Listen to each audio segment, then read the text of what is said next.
औज़ुबिल्लाहि मिनश्शैतानिर्रजीम बिस्मिल्लाहिर्रहमानिर्रहीम अल्लाहुम्मा कुल्ली वलीकल हुज्जत इब्निल हसन सलावातुका अलैहि वला आबाइही फ़ी हाज़िहि स्साअ व फ़ी कुल्ली साअ वलिय्यन व हाफ़िज़न व क़ाइदन व नासिरन व दलीलन व आइनन व हत्ता तुस्किनहु अर्ज़का तौअन व तुमत्तिअहु फ़ीहा तवीला।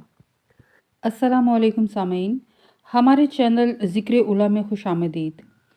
मैं आज आपके सामने इल्लामा लाजपाल हुसैन की तसनीफ़ कुफ़र की चौखट पर सजदा से इक़्तिबास पेश कर रही हूँ, जिसका बुनियादी मकसद आपकी खिदमत में ऐसा इल्म पेश करना है जिससे लोगों में ऐसा शऊर बेदार हो कि जिससे शयातीन की चालों, हरबों और गुमराहकुन ख़यालात से बचा जाए।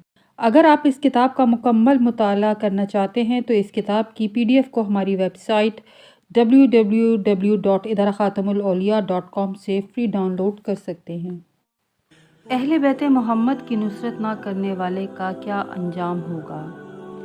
बहस व जद्दाल की ममानियत क्यों फरमाई गई है?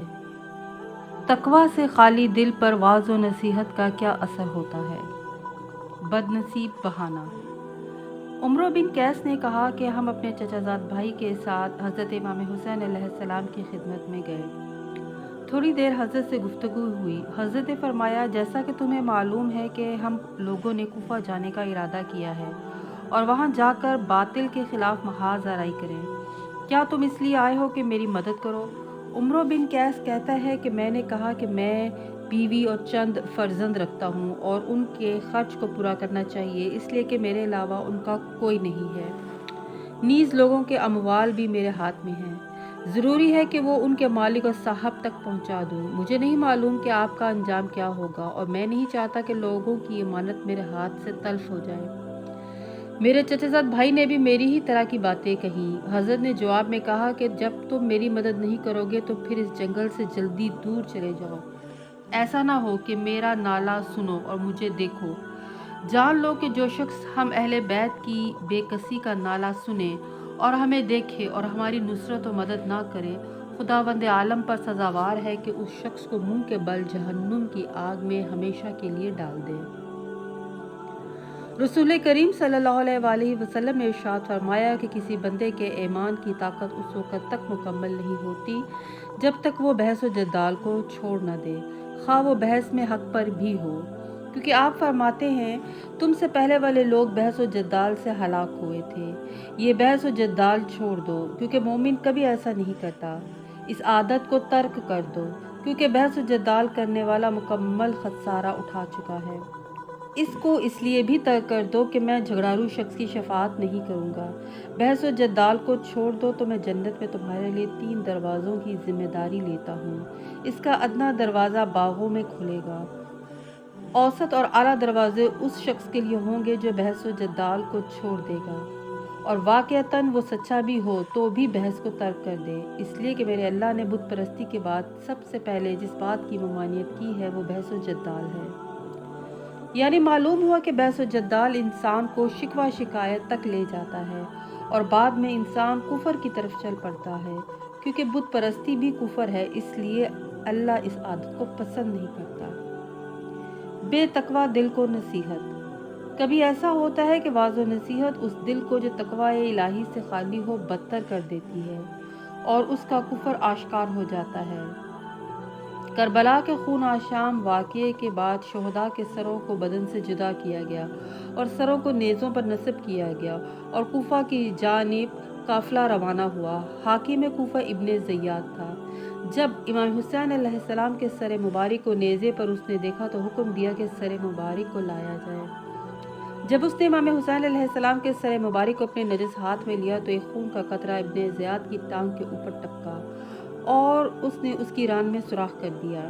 इब्ने ज़ियाद जो गुस्सा हो गया था और दर्द से फरियाद करने लगा था, हज़रत सैयद शुहदा अलैहिस्सलाम के मुक़द्दस सर को ज़मीन पर रखा और जो छड़ी हाथ में रखता था उससे इमाम के सर को मारने और जसारत करने लगा। ज़ैद बिन अरकम जो रसूल के असहाब में से थे, बहुत ज़्यादा ज़ईफ़ हो चुके थे, इस मजलिस में मौजूद थे। वो हज़रत इमाम हुसैन अलैहिस्सलाम की मुक़द्दस शान में इस तौहीन से गज़बनाक हो गए और बोले, ए बदबख्त इब्ने ज़ियाद, मैंने रसूल इस्लाम को बारहा देखा है कि हज़रत इमाम हुसैन अलैहिस्सलाम के इन्हीं लबो दंदाने मुबारक का बोसा लेते थे تم رسول کے بوسے کی جگہ پر جسارت و توہین کر رہے ہو۔ بدبخت ابن زیاد نے اس واضح نصیحت سے بجائے اس کے کہ متنبہ ہو اور خواب غفلت سے بیدار ہو کہا کہ افسوس تم ضعیف اور بوڑھے ہو گئے ہو، ورنہ تم کو قتل کر دیتا۔ پھر ابن زیاد نے حکم دیا کہ زید بن ارقم کو مجلس و نشست سے نکال دیا جائے۔ یہ جسارتیں اور غفلتیں فقط ابن زیاد سے مخصوص نہیں ہیں، بلکہ وہ سبھی لوگ جو اندھے اور بہرے ہیں، باطنی اندھے اور بہرے نہ کہ ظاہری، وہ ایسے ہی ہوتے ہیں۔ واضح و نصیحت بجائے اس کے کہ انہیں بینا کر دے، ان کی کور دلی میں اور اضافہ کر دیتے ہیں۔ انسان وہی کامیاب ہوتا ہے کہ جو اپنے قلب سے کفر کو نکال کر نور ایمان پر مستحکم کرتا ہے۔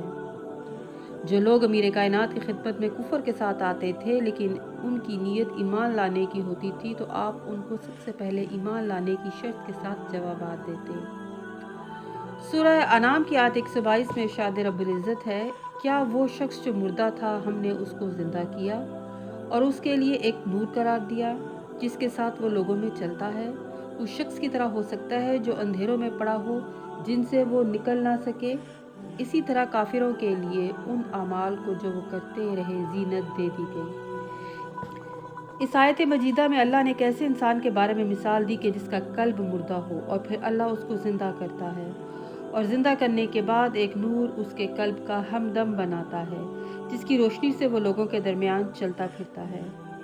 یعنی اول مثال نور ایمان کی ہے جو کفر سے نکل کر سرزمین ولایت پر سجدہ ریز ہوتا ہے، کیونکہ اصل ایمان ہی ولایت کا نام ہے۔ جس نے بھی نور ایمان پانا ہے اس کو امام برحق کے ذریعے ہی نصیب ہوتا ہے۔ اول سوال جو ذہن میں آتا ہے کہ اللہ تعالیٰ بندے کو یا قلب کو زندہ کیسے کرتا ہے، کیونکہ زندگی قلب کا تعلق اللہ کی طرف منسوب ہے اور اللہ تعالیٰ کس قسم کے قلب کو منتخب کرتا ہے۔